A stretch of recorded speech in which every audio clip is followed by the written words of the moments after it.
ब्राह्मण परिवार की मैं वो सबसे छोटी ज्योति हूँ जो जलने का प्रयास कर रही है। तो मुझे लगता है कि मुझे सबसे ज्यादा आपके आशीर्वाद की आवश्यकता है।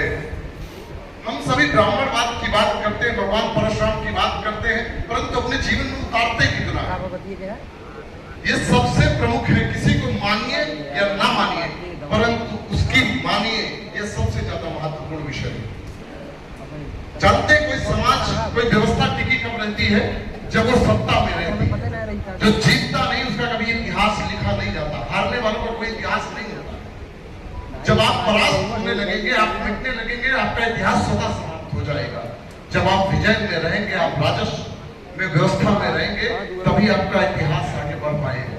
नहीं तो ये मत सोचिए कि बहुत दूर तक शासन था हमारा, कितने रह गए हैं, इस पर ध्यान देने की आवश्यकता है।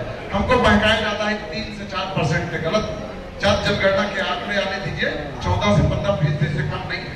इतनी सरकार बनाने के लिए और बिगाड़ने के लिए पर्याप्त है किसी व्यवस्था। परंतु एक बात याद रखिए, हम में एक कमी है। हम जब तक पद पर रहते हैं, कोई ब्राह्मण को याद नहीं करते हैं। आईएएस बनते हैं, रिटायर होते हैं तो ब्राह्मण महासभा,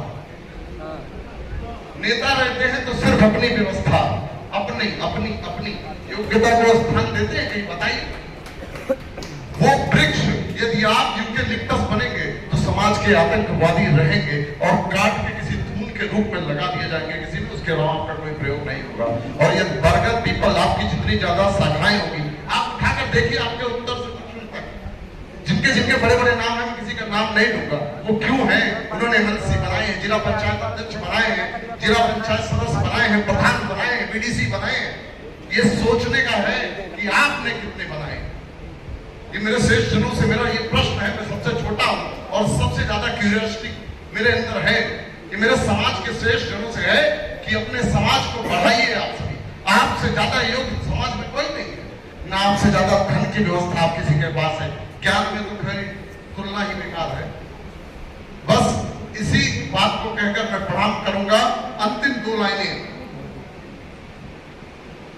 लाइनों के साथ अपनी वाणी को विराम दूंगा।